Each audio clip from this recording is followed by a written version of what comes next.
हर नए दिन इंडिया का क्रिप्टो बिल जो है वो एक नया रूप ले रहा है और हमेशा हमें कुछ ना कुछ नया सुनने को मिलता है। तो क्या अभी जो क्रिप्टो लॉ है उसमें फॉरेन के एक्सचेंजेस को बैन किया जाएगा या फिर उनको मौका दिया जाएगा कि वो भी इंडिया में रन कर पाएं? बिल्कुल जैसे बाइनेंस यूएस अमेरिका में चलता है वैसे हो सकता है कि बाइनेंस इंडिया अभी हमारे लिए आएगा, इंडिया के लिए। इसी के साथ क्रिप्टो के ऊपर टैक्सेस को लेकर भी कुछ बात चल रही है और भी कई सारी अपडेट्स है क्रिप्टो बिल को लेकर, जिसमें अभी जो हमारे निर्मला सीतारमण है फाइनेंस मिनिस्टर, तो उन्होंने कई सारे अपडेट्स दिए हैं जो हम डिस्कस करेंगे इसी वीडियो में। लेकिन अगर आपको और काइंड्स के अपडेट्स चाहिए तो आप हमारे टेलीग्राम के साथ जुड़ सकते हैं @ForFitOfficial। लिंक आपको डिस्क्रिप्शन में मिल जाएगा, उसके ऊपर क्लिक करके आप ज्वाइन कर सकते हैं। तो आज के दिन हमारे जो फाइनेंस मिनिस्टर हैं उनका कहना ये है कि गवर्नमेंट अभी कुछ ऐसा क्रिप्टो करेंसी बिल लेकर आने वाली है जो पूरा वेल कंसल्टेड रहने वाला है। यानी कि बिल ऐसे ही नहीं कि जो भी बना वही सामने आ जाएगा, बल्कि इसमें बहुत सारे एक्सपर्ट्स को इन्वॉल्व किया जाएगा। हमारे इंडिया के जितने भी एडवाइजर्स हैं क्रिप्टो के, तो उनको भी इन्वॉल्व किया जाएगा, उनका डिसीजन भी लिया जाएगा, तभी एक बेस्ट हेल्दी लॉ बनकर सामने आएगा।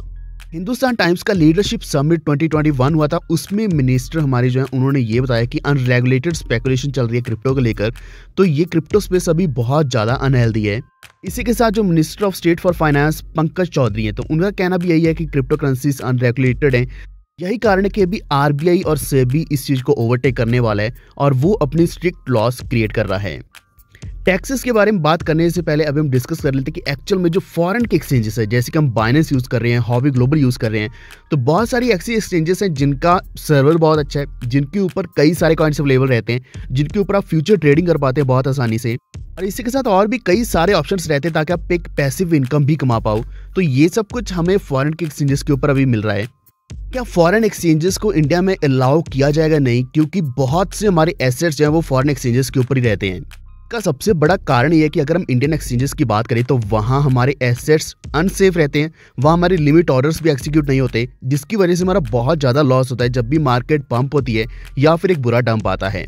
इसीलिए जो एक नया बिल बन रहा है क्रिप्टो बिल, वो अभी क्रिप्टो एसेट बिल के नाम से रहेगा एंड इसमें जो आरबीआई का वर्चुअल करेंसी है उसको इसमें क्लब नहीं किया जाएगा। यानी कि जो सीबीडीसी है वो टोटली डिफरेंट है, उसको क्रिप्टो एसेट बिल में इंक्लूड नहीं किया जाएगा। और अगर इस बिल में फॉरेन एक्सचेंजेस के अगेंस्ट ऐसा कुछ भी नहीं रहेगा तो बहुत बड़ा फायदा होने वाला है इंडिया को, क्योंकि जितनी भी फॉरेन के एक्सचेंजेस आएंगी तो उनके द्वारा इंडिया में बहुत बड़ी मैन पावर की हायरिंग होगी, यानी कि बहुत ज़्यादा जॉब्स भी अवेलेबल होंगी। इसी के साथ एक टेक्निकल इंफ्रास्ट्रक्चर बिल्ड किया जाएगा उन कंपनीज के द्वारा, यानी कि ओवरऑल बेनिफिट ही रहने वाला है इंडिया के लिए। लेकिन अगर एक्सचेंजेस को अलाउ नहीं किया जाएगा तो हमारा बहुत बड़ा लॉस होने वाला है, क्योंकि इंडियन गवर्नमेंट ने ये बोला है कि आपके जितने भी क्रिप्टो एसेट्स हैं, कॉइन्स हैं, उनको पूरे तरीके से देखा जाएगा कि कौन से आपके पास कॉइन्स हैं और आप कितनी क्वांटिटी होल्ड करते हो और आपकी क्या क्या ट्रांजैक्शंस हो रही हैं। यानी कि पूरी ट्रांसपेरेंसी रखनी पड़ेगी और यहाँ कुछ भी एनोनिमस नहीं रहने वाला और ये डिसेंट्रलाइज की जगह टोटली सेंट्रलाइज बनने वाला है। एंड सबसे बड़ी चीज़, इंडियन गवर्नमेंट अभी सोच रही है कि जो भी क्रिप्टो करेंसीज में यहाँ इन्वेस्ट करेगा या फिर उसके ऊपर प्रॉफिट कमाएगा तो करंट इनकम टैक्स उसके ऊपर लग सकता है।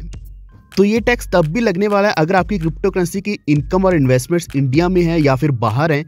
तो ये सब कुछ ट्रैक करने के लिए अंडर सेक्शन 26 से एक इनकम टैक्स एक्ट के अंडर आता है जो एनुअल इन्फॉर्मेशन रेगुलेशन। तो उसके अकॉर्डिंग आपकी जो भी इन्वेस्टमेंट्स रहने वाली हैं वो सारी इन्फॉर्मेशन कलेक्ट करी जाएगी और उसके ऊपर टैक्स कलेक्ट किया जाएगा। हालांकि अभी तक ऐसा नहीं किया जा सकता जब तक ये क्रिप्टो करेंसी या क्रिप्टो एसेट या digital currency income tax act में नहीं आ जाता। लेकिन अगर इसको किसी और चीज़ में कैटेगराइज कर दिया जाता है तो टैक्सेस लगने की संभावना है। तो एनुअल इन्फॉर्मेशन रेगुलेशन के अकॉर्डिंग क्या किया जाएगा कि आपकी जो भी इन्वेस्टमेंट रहेगी 2 लाख या फिर उससे ज़्यादा जो भी रहने वाली है, चाहे वो फिक्स डिपॉजिट हो, म्यूचुअल फंड्स हो, रेकरिंग डिपॉजिट हो, ज्वेलरी हो, चाहे उसमें क्रिप्टो एसेट्स भी आए आने वाले दिनों में, उनके ऊपर टैक्सेस लेने की गवर्नमेंट सोच रही है। लेकिन ये हमारे लिए सबसे बुरी चीज़ है अगर टैक्स डिपार्टमेंट हमारी ट्रांजैक्शंस को चेक करना शुरू कर देगा कि बैंक में कौन सी ट्रांजैक्शन क्रिप्टो वाली ट्रांजैक्शन है और उसके ऊपर या फिर उसके अगेंस्ट कोई ना कोई एक्शन लिया जाएगा। जैसे कि पहले ही बताया गया कि अगर आप अपने क्रिप्टो एसेट्स को रिवील नहीं करोगे तो आपको पेनल्टी लग सकती है करीब 20 करोड़ तक की, जो 5 से लेकर 20 करोड़ तक रहने वाली है, और इसी के साथ जेल हो सकती है 1 साल से लेकर 1.5 साल तक की। तो जैसे यहाँ क्रिप्टो बिल रेडी हो रहा है उसी के साथ बहुत ज़्यादा ज़रूरी है कि एक स्पेशल सेक्शन भी बनाया जाए, एक नया अमेंडमेंट लाया जाए क्रिप्टो के ऊपर टैक्सेस कलेक्ट करने का। इसी के साथ थोड़ा और जो बुरा मुझे लग रहा है वो ये है कि अगर यहाँ इंडिया पूरी ट्रांजैक्शंस हमारी चेक करना शुरू कर देगा, हमारी जो भी क्रिप्टो करेंसी में इन्वेस्टमेंट या ट्रेडिंग ओवरसीज हो रही है जो इंडिया में नहीं भी हैं, तब भी उसके ऊपर अगर डिस्क्लोजर मांगा जाएगा तो हमारे लिए बहुत बुरा हो सकता है। क्योंकि ऐसा भी हो सकता है हमारी कई सारी क्रिप्टो करेंसीज फॉरेन की एक्सचेंजेस के ऊपर रहें। तो यही कारण है कि फॉरेन एक्सचेंजेस और टैक्सेस दोनों बहुत बड़ा मुद्दा है इस वक्त। तो आपका क्या मानना है इस टैक्सेस के बारे में और फॉरेन एक्सचेंजेस के बारे में, कृपया नीचे कमेंट करके बताएं। लेकिन अगर आपको जानकारी अच्छी लगी है तो कृपया इस वीडियो को लाइक एंड शेयर जरूर कर देना अपने फ्रेंड्स एंड फैमिली के साथ, और हमारे चैनल को भी सब्सक्राइब कर लीजिए ताकि आप तक सारे नोटिफिकेशन भी सबसे पहले पहुंचते रहें। धन्यवाद।